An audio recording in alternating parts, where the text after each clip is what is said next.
the concept of social distancing, can I tell you, it has hit the entertainment industry hard. Concerts, tours have been cancelled, but alternatives to traditional forms of entertainment are emerging. So, thank God for that. Yes, we want to talk about that. But you had a play running when all of this started. Yes. And you, I think, were one of the first Me and persons Jambiz. And Jambiz. Yeah, and Basil said.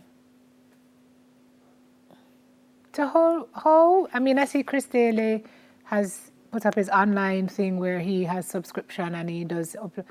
How are you guys really managing in this time? We're not. And so my argument continues to be, I see where the other industries are getting support.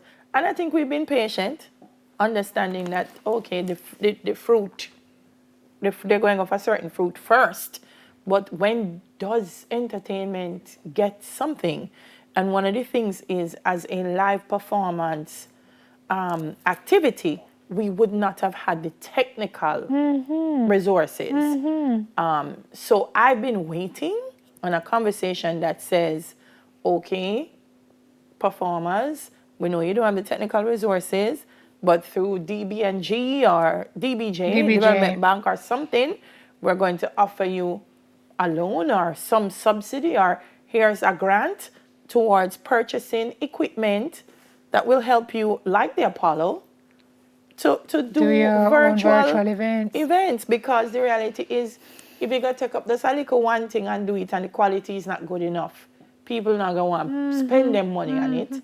And then you don't want to do it and put it up on a platform that people going to watch free. Correct. And so to set up live streaming and them things. You don't earn that way. No. So you're still putting in the work and you're getting... I'm not getting anything. So in order to do that, we really would need... You need that. Or you would need now to open up some of the spaces like Hope Gardens. Ranny Williams, maybe. Ranny Williams. Emancipation Park. And allow people to distance. And allow people to distance.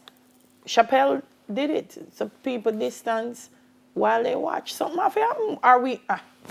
Have you guys pitched these ideas? Okay. I'm sure. No, I mean... Yeah. Okay. So me don't know what else to do. Other than tell the producer, send me for say this is a public service announcement. Anybody will want help theater and give them some equipment. Thank you. You're All right. We're going to talk about our segment and talk about the changes that we've seen in culture around the world, as a result of COVID. Social distancing concerts, this says in the UK, I know they're doing it other places. The first socially distanced venue to open in the UK since the pandemic began held its first concert Tuesday night with 2,500 fans gathering on 500 separate elevated platforms placed on a racing track. This was not Tuesday gone, Sean. This is an older pic, right? I think I saw something like this already. Yeah. On a racing track field. Sam Fender headlined the first of two, of course, sold-out shows. And obviously, the patrons were asked to wear their masks, to not intermingle between sections, and there was a high compliance rate. I like it. They're calling it a pop-up amphitheater. But can you imagine what something like that would cost in Jamaica? Got to rent those, the trusting to make the little 2x2 or 4x4 area. You have 200 of that. I mean, you'd have to pay a pretty penny to go in. I think we have a space for it. But listen, same way. If we turn around and make fashion, put the little... Don't I hear drive-in cinema opening again, right? Yes, girl, we're getting there. We're moving. Bad Bunny has drive-by concerts in New York. He's a reggaeton artist. And they're driving concerts.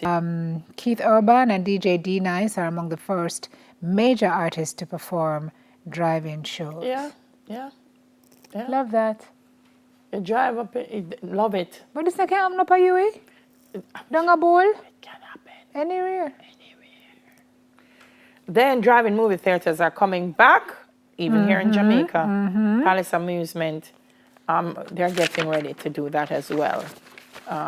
Love it. I was always a drive-in fan. So that will work for me. So listen, we have Chappelle, I know, has been doing even some shows in his backyard in Ohio. You know, just people just come spread out themselves on the grass, and he'll record it and people can watch. But it needs support. We can't just roll over and down. Listen, any country without their art is. And the people need it too. Yes. That mind-altering escapism. You see the music this morning? So important. You see the impact the music had this morning? Yeah, man. We need it. Yeah, man. So all come right, and get yourself together. After the break, enforcing COVID guidelines, we'll talk to attorney at law Peter Champagny. Stay with us for that.